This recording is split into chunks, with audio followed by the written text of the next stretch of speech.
그 인도 청구 할 때 이제 쟁점별로 좀 들어가 보겠는데요. 조금 이제 법리가 나오고 조금 복잡해질 수가 있습니다. 자, 피고를 이제 누구로 잡아야 될 거냐? 원고는 뭐 원고는 원고 부분은 제가 설명을 따로 안 드렸는데 이 부분 앞서서 그러면 누가 그러면 건물 명도 청구를 하느냐라고 하게 되면 그 소유자는 소유권에 기한 뭐 방해배제 청구권이 있잖아요. 그래서 물권적 청구권에 기해서 건물 명도를 할 수가 있을 것이고, 또 만약에 임대차 계약을 했다면 그 임차인 상대로는 임대차 계약 해지에 기한 또 명도 청구, 이게 채권적 청구권인데요. 그런 두 가지 권리가 나옵니다. 그래서 만약에 건물 소유자라면 물권적 청구권, 소유권 방해배제 청구권이라고 하는 그런 자격에 의해서 그런 권리로서 청구할 수 있을 것이고, 건물 소유자가 그냥 아니더라도 그냥 예를 들어서 어떤 건물을 그 임차해 가지고 그거를 다시 전차한 사람일 때 그 전대인, 임차인 겸 전대인은 전차인 상대로는 너 나가줘라고 할 때는 건물의 소유자는 아니잖아요. 그러니까 소유권에 기한 방해배제 청구권에 따른 뭔가 건물 자격은 없습니다만, 임대차 계약 해지에 따른, 전대차 계약 해지에 따른 채권적 청구권으로서의 건물 명도 청구권, 이런 부분은 있겠습니다. 근데 이제 그 부분은 비교적 복잡한 쟁점은 아니기 때문에 이거는 원고 적격은 따로 쓰진 않았습니다. 자, 요거 이제 피고 적격인데요. 피고에 일단 명도라는 것이 아까 말씀드린 것처럼 네가 점유하는 것을 나한테 넘겨줘. 그죠? 네가 나가고 점유를 해지하고 나한테 넘겨줘. 이런 거기 때문에 점유하는 사람을 상대로 해야 돼요. 그런데 문제는 이게 점유라는 개념 자체가 추상적이거든요. 추상적이에요. 그래서 과연 누가 점유하는 거냐? 따라서 누가 점유자냐? 누가 피고 적격이냐? 이런 부분에 대해서 논란이 발생할 수밖에 없는 겁니다. 그래서 여러분들이 판례 통해서 조금씩 보실 텐데, 대법원 2002년도 판결 같은 경우는 건물 명도 사건이고요. 명도 사건이고, 유치권을 주장하면서 이렇게 점유하는 사람이 있습니다. 그래서 그 사람을 피고로 해서 낙찰받은 사람이 건물 인도 명도 소송을 제기했습니다. 자, 이 사건에서 이제 사건의 쟁점은 이제 피고의 점유 개시가 언제 시점이냐라고 하는 부분이 쟁점이 됐어요. 왜냐하면 경매 개시 결정 이후에 점유하는 것은 압류의 처분 금지에 반하기 때문에 유치권으로서 보호받을 수가 없거든요. 그래서 이 사건은 그 점유 개시가 언제 시작됐느냐, 다시 말하면 경매 개시 결정 전이냐 후냐라고 하는 것이 쟁점이 된 사건입니다. 그 유치권에서는 아주 일반적인 쟁점이거든요. 그 개시 결정 이후에 경매 들어오고 나서 그제서야 이제 부랴부랴 그 돈 받기 위해 가지고 공사업자들이 유치권 이렇게 주장하는, 점유를 시작하는 그런 경우가 많기 때문에 유치권자라고 주장하는 사람들이 그 점유가 경매 개시 결정 전이냐 후냐라고 하는 부분이 아주 이제 주요 쟁점으로 다투어집니다. 그래서 그런 사건에서 법원이 점유의 개념에 대해서 한번 이제 자세히 이야기를 했는데요. 법원이 이야기하는 뭐 가장 일반적인 그 논리이기 때문에, 이론이기 때문에 한번 보실 필요가 있어요. 점유라고 하는 것은 물건이 사회 통념상 어떤 사람의 사실적 지배에 속한다고 볼 수 있는 객관적 관계에 있는 것을 말하고, 여기서 사실적 지배가 있다고 하기 위해서는 반드시 물건을 현실적, 물리적으로 지배해야 되는 것은 아니고, 물건과 사람과의 시간적, 공간적 관계, 그 다음에 본권 관계, 그 다음에 타인 지배의 배제 가능성, 이런 것들을 고려해서 사회 통념에 따라서 한목적적으로 그 사실상의 지배 여부를 판단해야 된다라고 이렇게 했죠. 뭐 이렇게 설명을 했습니다만 설명도 되게 좀 어떻게 보면 추상적이에요. 결국은 여러 가지를 종합해서 사실상 지배하고 있는지 그런 부분을 봐라 이런 거죠. 자, 그런데 요 유치권 사건에서는 이 공사했던 사람이 점유를 했느냐, 또 언제부터 해왔느냐, 이런 부분이 이제 쟁점이 된 사건인데, 요 결론적으로는 이 피고, 명도 사건의 피고, 유치권을 주장하는 피고는 이 사건 건물 부분을 포함한 오피스텔 건물 중 미분양분을 점유하고 있다라고 해서 점유를 인정을 했습니다. 그래서 이 부분은 그냥 샘플로 앞으로는 이렇게 자세하게 사실관계 부분을 자세하게 안 볼 텐데요. 한번 샘플로 한번 보실게요. 요런 이론, 점유라고 하는 것은 뭐다라고 하는 이론 하에서 89년도에 무슨 기업이라고 하는 회사로부터 대전에 있는 요런 18층짜리 오피스텔 신축 공사를 받았다. 이 공사업자입니다. 그래서 92년도에는 9월에는 공사를 마쳤다. 그리고 그 무렵에 또 무슨 기업 명의로 보존 등기가 또 마쳐졌다. 그런데 피고 이 공사업자는 무슨 기업으로부터 공사대금 중 일부를 받지 못해서 여기 92년 2월부터 2월 계약을 통해서 이 오피스텔이 분양되면 이제 그 권리를 양도받기로 이렇게 약속도 했다. 그래서 그걸 공사대금에 충당하는 것으로 약속도 했다. 그리고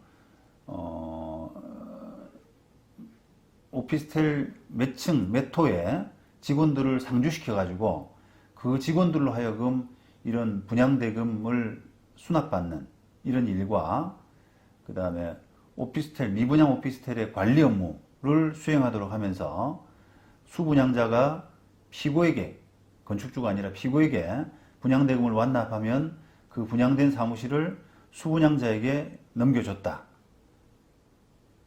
등등 이런 부분을 이제 종합해서 경매 개시 결정 전에 이미 점유를 쭉 해왔다라고 하는 부분으로 이제 인정을 했던 거예요. 그래서 이게 그 유치권 사건에서 이런 부분들이 참 이제 판단하기가 좀 어렵습니다. 점유라는 부분이 좀 이렇게 명백하게 잘 안 나타나 있고, 그 다음에 공사하는 사람들의 그 어떤 일처리, 그 다음에 법적인 지식 이런 부분들이 되게 서투르기 때문에 그냥 본인들이 막무가내로 일처리를 하고 대충 점유하고 이렇게 하면서 점유에는 이상이 없다라고 생각을 하는 경우가 있거든요. 그런데 실제 이제 재판에 가게 되면은 어떤 증거주의이기 때문에 그 증거가 미비한 경우가, 불명확한 경우가 참 많아요. 그래서 이걸 경매 개시 결정 전에부터 점유가 있었느냐, 아니면 경매 개시 결정 이후에 비로소 시작을 했느냐, 거기에 따라서 이제 많이 논란이 되는 거죠. 지금 이 사건, 건물 명도 사건은 어찌 보면은 이게 소송을 시작할 당시에는 이 공사업자 피고가 점유하고 있는 상태잖아요. 그죠? 점유를 아무도 안 하고 있으면은 소송할 필요도 없죠, 그냥.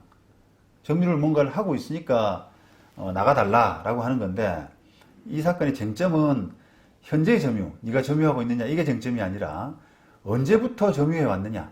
다시 말하면 경매 개시 결정 전이냐 후냐라고 하는 그 과거의 점유, 점유 개시된 시점, 그 부분이 쟁점이 된 그런 사건입니다. 그 다음에 96년도 대법원 사건이고요. 요거는 이제 가압류 결정에 대한 이의인데요. 가압류 결정에 대한 이의. 유치권에 기한 점유를 하던 중에 채무자로부터 점유 침탈을, 그러니까 채무자, 그러니까 돈 받을 채권자가 채무자에 대해서 가압류 결정을 했는데 거기에 대해서 이의가 있다라고 해서 채무자가 신청한 사건입니다. 가압류 결정에 대한 이의. 그러면 채권자가 왜 채무자에 대해서 가압류를 신청을 했냐면, 가압류 결정을 받았냐면 점유 침탈을 당했다는 거예요. 점유 침탈을. 그러니까 내가 유치권에 기한 점유를 하고 있는데 채무자가 갑자기 들이닥쳐서 법적인 절차도 없이 소송도 없이 그냥 뺏어갔다 점유를. 그래서 너 불법행위에 의한 손해배상 청구를 해야 돼 라고 해서 그것을 피보존 권리로 해서 채무자를 상대로 가압류 결정을 받은 거예요. 그러자 채무자가 그 가압류에 문제가 있어 라고 해서 이의 소송을 한 그런 케이스인데, 이 점유를 회복할 당시 채무자가 점유를 받아왔지 않습니까? 근데 점유를 받을 당시에 채권자가 과연 점유하고 있었느냐?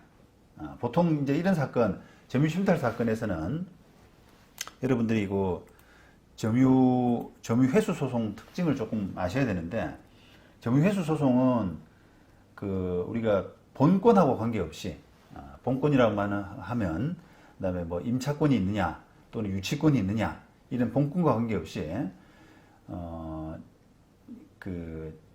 점유하는 자체로, 그러니까 점유를 하고 있는데, 그러니까 다 빼고 다 필요 없이 나는 그냥 점유를 하고 있는데 점유를 그냥 침탈당했다. 재판 절차 아니라 점유를 강제로 침탈당했다라고 하는 그 자체로 점유를 돌려달라라고 하는 그런 사건입니다. 그래서 다른 그 사건에서는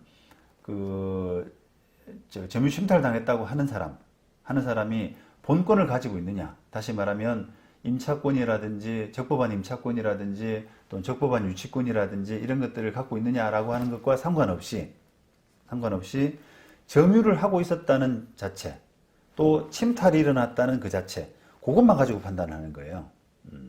그래서 그런 부분이 쟁점이기 때문에 이 지금 가압류이의 재판에서도 채무자가, 그러니까 그 점유를 가져왔다는 사람은 점유 침탈을 당했다고 하는 사람이 전혀 점유가 없었다. 그냥 나는 예를 들면 빈 공간에 열쇠가 다 열어져 있는 상태에서 그냥 들어간 것이다. 내가 뺏어온 것은 아니다. 라고 하는 것이 쟁점이 되는 거죠. 그러면 반대로 지금 점유를 뺏겼다고 하는 사람, 이 사람은 내가 점유하고 있었다 라고 하는 부분을 열심히 주장을 해야 되는 거거든요. 어찌 보면 또 그것만 주장하면 되는 거죠. 그래서 그 점유 회복 당시에 채권자 점유, 요 부분이 쟁점이 된 거예요. 그래서 여러 가지로 이제 판단해서 이것도 이제 공사대금 사건인데 공사대금을 못 받으니까 뭐 그 공사업자가 무슨 전선이라고 하는 게 이제 그 건축주인가 봅니다. 무슨 전선이 공사대금을 못 주고 부도가 나버리니까 여기에 공장 직원을 보내가지고 그 공장을 유치한다라고는 안내문을 게시하고, 또 경비용역 회사와 계약 체결해가지고 용역 경비원으로 하여금 주야 교대로 이렇게 경비를 하게 하고, 뭐 이런 등등을 살펴보면은 채권자가 이 사건 공장을 점유하고 있었다라고 볼 여지가 충분하다라고 해서 그 가압류는 유지되어야 된다라고 하는 그런 판단이었어요. 그게 이제 이 사건의 취지입니다. 그리고 이제 가압류 이 재판이 나왔기 때문에 여러분들이 이제 한번 좀 알아두셔야 될 것은, 우리가 채권자, 채무자 이런 표현을 쓰잖아요. 요게 저도 이제 변호사 초반에는 저도 좀 용어가 신청인, 비신청인, 또 채권자, 채무자 이런 용어들이 잘 좀 낯설어 가지고 좀 이해가 잘 안 됐었는데, 자 한번 보시면 가압류, 만약에 이 사건에서 이제 가압류 사건 같은 경우는 가압류 사건에서 가압류를 신청한 사람은 신청인이 되죠. 그 다음에 그 상대방은 피신청인이 될 거 아니겠습니까?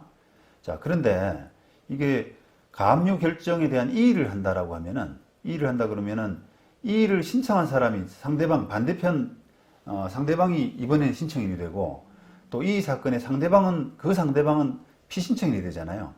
그러니까 가압류를 건 사람이 피신청인이 되어버리는 거예요. 그러니까 가압류 사건에서는 가압류 건 사람이 신청인, 그 상대방이 비신청인, 또 가압류 이의 사건에서는 오히려 그 반대 결과가 되기 때문에 용어가 이제 헷갈릴 수밖에 없거든요. 이렇게 가압류할 단계에서는 그것을 신청인으로 할 거냐, 그 사람을 채권자라고 할 거냐, 이런 부분이 그다지 애매하지가 않는데, 헷갈리지가 않는데, 그게 이제 가압류 이의 사건으로 가게 되면은 막 용어 자체가 뒤죽박죽이 되기 때문에 헷갈릴 수가 있습니다. 그래서 대체로 실무적으로는 그런 이제 혼선을 방지하기 위해서 뭔가 권리를 주장하면서 가압류를 하든지 또는 가처분을 하든지 이런 사람들을 채권자라는 표현을 쓰고, 그 다음에 그 상대방에 있는 사람을 그냥 채무자라고 하는 용어를 쓰는 것이 요즘은 일반적이에요. 그래야만 이 사건 또는 취소 사건 이런 사건에서 이제 헷갈리지가 않는 그렇게 되는 거죠. 자, 그래서 이제 실무가 그렇다 보니까 이게 특히 이제 가처분 사건에서 이제 그런 말들이 많은데요. 예를 들면 만약에 내가 매매 계약을 했다. 아파트를 하나 샀는데 상대방이 안 넘겨주려고 그러니까 상대방 부동산을 가처분을 했지 않습니까? 그러면은 그 가처분할 때 가처분을 신청한 사람은 채권자가 되고 그 상대방은 이제 채무자가 되는데, 채무자 입장에서는 내가 저 사람한테 빚진 것도 없는데 내가 왜 채무자가 되느냐라고 해서 의문을 제기하는 경우가 많아요. 그죠? 근데 이제 그런 오해는 결국은 그 채권 채무 관계란 것을 단순히 이제 금전 관계, 돈을 주고받는, 돈을 받아야 될 사람과 줘야 될 사람, 이런 이제 금전 관계로서 국한하기 때문에 그런 이제 좀 착각이 생기는데, 이 소송에서 재판에서 채권자, 채무자라고 하는 것은 권리를 주장하는 사람, 금전 채권이든 아니면 이전 등기 청구권이든 간에 그런 권리를 주장하는 사람의 지위에 있는 사람을 채권자라고 하고, 그 다음에 그 상대방을 채무자라고 하는 거기 때문에 이렇게 아까처럼 가압류 사건뿐 아니라 가처분, 처분금지 가처분이라든지 또는 심지어 점유이전금지 가처분, 점유이전금지 가처분은 우리가 명도 청구권이잖아요. 내가 저 사람을 상대로 나가줘 라고 하는 그런 소송을 할 때, 권리가 있을 때 그걸 보존하기 위해서 점유이전금지 가처분을 하는데, 점유이전금지 가처분에서의 신청한 사람도 역시 채권자. 왜냐하면 그 사람은 명도 청구권이라고 하는, 명도 채권이라고 하는 채권이 있기 때문에 그런 채권자라는 용어를 쓰게 됩니다. 그래서 여러분들이 그렇게 조금 실무에 익숙해지시는 게 좋을 거예요. 자, 그 다음에 대법원 2005년도 판결입니다. 요거는 유치권 확인, 사건 번호가 두 개 있죠. 하나는 유치권 확인, 그 다음에 건물 명도. 이렇게 사건이 번호라든지 사건 명이 겹치게 나올 때는 대체로는, 전부는 아니겠습니다만, 대체로는 본소, 그 다음에 뒤에 게 반소, 이런 구조입니다. 그래서 건물 낙찰을 받은 사람이 그 기존에 점유하던 사람을 상대로 죄송합니다. 건물 낙찰받은 사람이 생겼는데 그 기존에 점유하던 사람이 소송을 먼저 했어요. 나 유치권 확인을 받겠다라고 해서 확인 재판을 먼저 했고, 그 다음에 거기에 대해서 이제 낙찰받은 사람은 건물 인도 청구에 반소를 제기한 그런 사건입니다. 자, 만약에 유치권을 주장하는 사람이 아까 제가 확인 소송은 권리 구제를 위해서 가장 유효적절한 수단일 때 인정된다 이렇게 말씀을 드렸잖아요. 그러면 유치권 주장하는 사람은 유치권 확인 청구가 그러면 가장 유효적절한 수단이냐라고 한번 생각해 보실 필요가 있는데, 그럴 수밖에 없어요. 그럴 수밖에 없죠. 왜냐면은 우리가 유치권을 조금만 더 들어가 보시면, 예를 들면 공사업자가 건축주를 위해서 공사를 했잖아요. 근데 이제 공사 대금을 절반밖에 못 받았다. 근데 이 사람이 건축주가 부도 나가지고 그 건물이 딴 데로 낙찰됐다. 이런 구조거든요, 지금. 자, 그러면 건물 낙찰받은 사람한테 유치권자가 주장할 수 있는 단도직입적으로 유치권 확인 말고 단도직입적으로 주장할 수 있는 권리가 없단 말이에요. 뭐가 있겠어요? 우리가 돈을 달라고 하는 권리가 없잖아요. 유치권, 그 사람은 지금 공사대금을 못 받아가지고 건물을 점유하고 있는 그 공사업자는 낙찰받은 사람에 대해서 직접적으로 공사대금을 청구할 수 있는 권리가 없거든요. 그죠? 왜냐면 계약관계가 없거든요. 계약관계가. 그러니까 공사대금 청구권도 없고, 그렇다고 해서 그거를 뭐 우리가 주택임대차 반환 보증금, 임대차 보증금 반환 채권 이런 것처럼 대항력이 있어가지고 뭐 승계할 수 있는 그런 구조도 또 안 나오고 하기 때문에 금전 채권으로서 공사대금 채권을 달라라고 할 수 있는 그런 권리가 없죠. 단지 그 점유하고 있는 물건과의 어떤 결련성, 공사대금이라고 하는 것이 그 내가 점유하고 있는 이 건물, 내가 지은 건물과 결련 관계가 있는 채권이기 때문에 그걸 가지고 유치권을 행사하겠다. 이것만 가능하단 말이에요. 유치권이란 게 이 돈을 안 주게 되면 내가 점유를 못 비켜줘. 라고 할 수 있는. 돈을 달라라고 할 수 있는 권리가 아니라 돈을 안 주게 되면 못 비켜줘. 라고 하는 권리가 유치권이거든요. 그러니까 그 유치권밖에 없단 말이에요. 금전채권 없이. 그러니까 이 공사업자는 결국 할 수 있는 소송의 형태란 것은 유치권 확인 소송밖에 없습니다. 그래서 이 사람이 먼저 한다 그러면은 유치권 확인 소송을 해야 되고요. 근데 만약에 먼저 하지 않는다 그러면은 당한다 그러면은 건물 명도 사건에서 피고가 되는 수밖에 없는 거예요. 근데 이 사건은 지금 유치권을 유치권이 있다라고 하는 부분을 적극적으로 소송의 형태로 한 것이 유치권 확인 소송이 되는 겁니다. 형태가.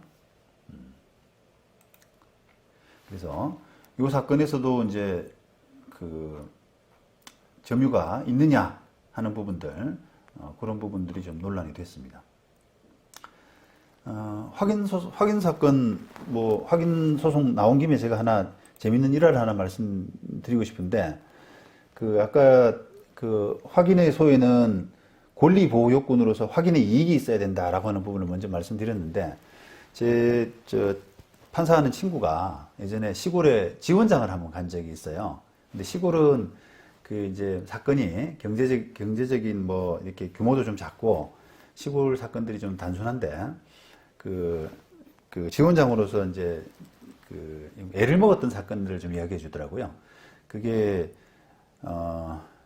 이제 이렇게 불악간에 이제 설화가 있어요. 이 불악하고 이 불악이 얽힌 설화가 있는데 그 설화에서 이 불악이 상대편 불악을 상대로 뭔가 시합을 해가지고 이겨서 이 불악의 여자를 뺏어왔다라고 하는 그런 설화가 남아 있는데 그런 설화가 이 불악에 대해서 이 불악 입장에서는 조금 기분도 나쁘고 하기 때문에 이 불악계에 속한 사람이 그 설화가 사실이 아니다라고 하는 부분을 확인해 달라는 소송을 한 적이 있답니다.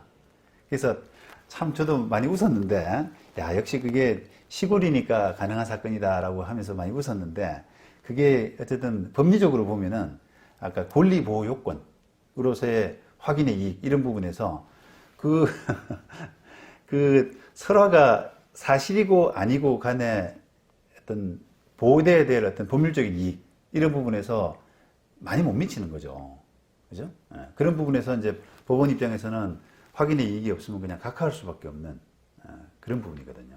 그런데 우리가 지금 이제 지금 다루는 부분은 보통은 확인의 이익 자체가 없기보다는 보통은 그런 현존하는 불안 위험을 제거하기 위한 가장 유효적절한 수단이다라고 하는 부분에서 이게 확인 소송보다는 이행 소송이라든지 그런 부분으로 가야 되는 경우가 대부분이죠. 그래서 그런 부분들을 여러분들이 그래서 확인 사건들은 굉장히 좀 이렇게 건수 자체가 적어요. 보다 직접적인 부분을 이렇게 해야 되는 그런 법리 하에서 확인 사건 자체의 건수가 굉장히 적다는 겁니다. 자, 그 다음에 우리가 이제 점유자가 하고 비교해야 될 개념 중에서 점유보조자라고 하는 부분을 좀 아셔야 되는데, 민법상은 이제 점유 보조자 개념은 가사상 가족 간의 문제입니다. 가족. 그다음에 영업상 그러면 사장님하고 직원들과의 그런 관계, 이런 가사상, 영업상, 기타 유사한 관계에 의해서 타인의 지시를 받아서 물건에 대한 사실상 지배를 하는 때는 그 타인만을 점유자로 본다라고 하거든요. 그러면 예를 들어서 뭐 어떤 그 임대차 할 때 임차인이 A라는 사람인데 그 A라는 사람이 그 가족들, 부인도 있고 뭐 자녀들도 있고 한데 명도소송에서 그 가족들, 부인, 자녀를 모두 피고로 넣어야 되느냐라고 하는 부분에서 굳이 그러지 않아도 되죠. 왜냐하면 그 사람들은 점유 보조자이거든요. 물론 뭐 그 사람들도 어떻게 보면 열쇠도 들고 다니고 들락날락하고 실제로 점유하고 있는 사람은 맞죠. 그러니까 여기 표현에 사실상 지배를 하고 있는 거예요. 하지만 타인의 지시를 받아서 사실상 지배를 하는 사람에 불과하다라고 하기 때문에 그때는 그 타인, 지시하는 타인만을 점유자로 본다라고 하고 있는 겁니다. 그래서 보통은 이제 명도소송 할 때 그 임차인, 계약서를 쓴 계약 명의자를 당사자로 기본적으로 잡아야 되고, 그 다음에 가족관계에 있는 사람이 있으면은 별도로 잘 안 잡습니다. 그리고 거기서 좀 애매한 사람 있으면 일단은 넣는 게 좋죠. 그렇고요. 그다음 영업상도 마찬가지죠. 어떤 그 상가 점포를 누가 A라는 그 사람이 계약을 하고 영업을 하는데 거기에 이제 종업원들 또는 부인 이런 사람들이 왔다 갔다 하면서 영업을 도와주는 관계 있죠. 그렇다고 하더라도 그 사람은 그냥 점유 보조자에 불과하다라는 겁니다. 그 다음에 대법원 98년도 사건인데 요거는 이제 그 특별한 비록 관계는 그 부부 관계이긴 하지만 처되는 사람이 별도의 어떤 점유 보조자가 아니라 별도의 점유자라고 남편과 별개의 점유자라고 볼 만한 그런 사정이 있는 그런 경우입니다. 그리고 91년도 대법원 판결이고요. 요거는 이제 행정사건이죠. 이게 사건 번호가 그 민사사건은 우리가 가나 다라 그러죠. 1심 사건은 가, 1심 사건은 가, 만약에 단독심은 가단, 그 다음에 합의부 사건은 가합, 그 다음에 2심은 그냥 그죠? 2020 이렇게 되잖아요. 그건 왜 가단, 가합이 없냐라고 하면은 모두 합의부이기 때문에 그래요. 고등법원은 2심 사건은 뭐 2심이 이제 고등법원이 될 수도 있고 지방법원 합의부가 될 수도 있고 지방법원 항소부가 될 수가 있는데 모두 세 사람이서 하기 때문에 그냥 나만 쓰게 됩니다. 나단, 나다가 없어요. 그 다음에 대법원도 그냥 다가 되는 거죠. 그 다음에 반대로 이 행정사건은 이제 누가 됩니다. 니은으로 시작해요. 니은으로. 그래서 그 다음에 또 뭡니까 지금 형사사건 같은 경우는 디귿으로 시작을 해요. 대법원 사건을 도라고 합니다. 그래서 그런 부분을 좀 염두에 두시면 여러분들이 좀 이해가 좀 편하실 거예요. 이 사건은 이제 행정사건으로서 건축물 자진 철거, 개고 처분을 했던 그런 사건인데 거기에 대해서 무효 확인, 그게 잘못됐다, 무효다라고 해서 확인을 구한 사건인데 남편이 이제 무허가로 건물을 건축을 했어요. 그래서 그걸 아마 처가 도와준 모양이네요. 건축을 할 때. 그런데 단속을 하는 과정에서 이 사실과 다르게 처가 아마 불법 건축물을 자기가 지었다라고 하는 자인서를 작성을 하고 처가 과태료도 이의 없이 납부한 이런 사정이 있었습니다. 그런데 그렇다고 하더라도 이 사람은 처는 점유 보조자에 불과하지 별도의 어떤 점유자라고 볼 수 없다라고 해서 그 처에 대한 철거 개고 처분 이 부분은 잘 못됐고 그 처분은 하자가 중대하고 명백하기 때문에 당연무효이기까지 하다라고 이렇게 판단을 했습니다. 그래서 그 이제 점유자냐 아니면 점유 보조자냐라고 하는 부분이 또 이런 면에서 또 쟁점이 되기도 하는 겁니다. 자, 그 다음에 80년 대법원 사건, 99년 대법원 사건 이렇게 해서 다 이제 비슷비슷해요. 한번 읽어보시면 되고요. 이 도로 점유를 누가 하느냐라고 하는 부분도 이게 이제 위임 관계, 어떤 행정 지방자치단체장이 조례를 통해서 위임하는 그런 관계에서 실제로 이제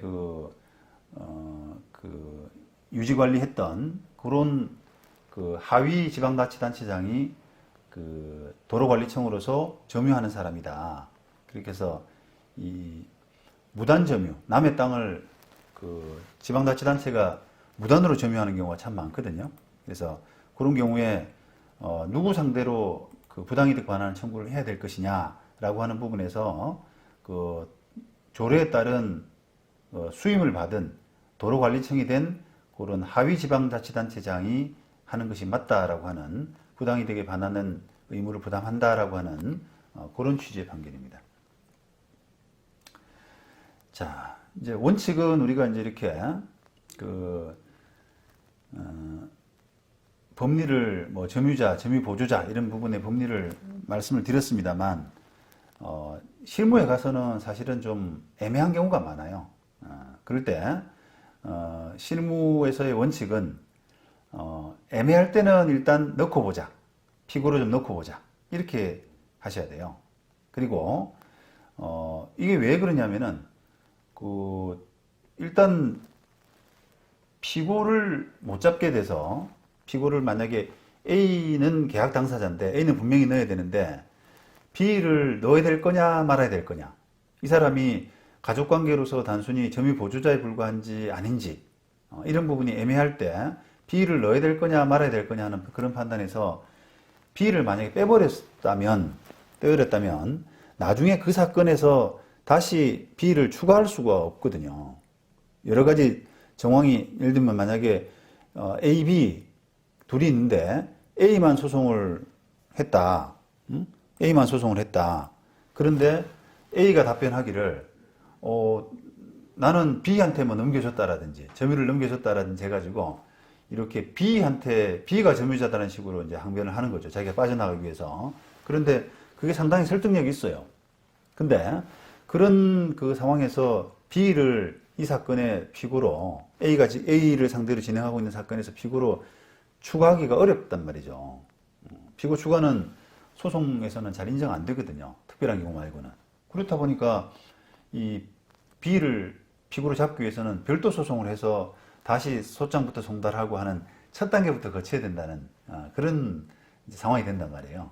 그러니까 이제 그런 부분을 그렇게 하면 명도소 사건은 사실 신속의 생명인데 그 소송이 너무 늦어지죠. 그래서 그런 그 우를 범하지 않기 위해서는 A, B를 같이 넣어가지고 소송을 일단 시작하고 그 다음에 상황 판단을 봐서 한 사람을 정리하는, B를 뺄지 말지, A는 계약 당사자이기 때문에 넣어야 될 거고 특별히 그 B를 뺄지 말지 이런 부분은 B의 태도를 봐서 그렇게 결정하는 것이 맞다라고 하는 그런 취지입니다. 그래서 그런 부분을 여러분들이 좀 잘 살펴서 실무에서는 되도록이면 피고는 좀 넉넉하게 그렇게 잡는 것이 좀 원칙적인 방법이라고 할 수 있습니다.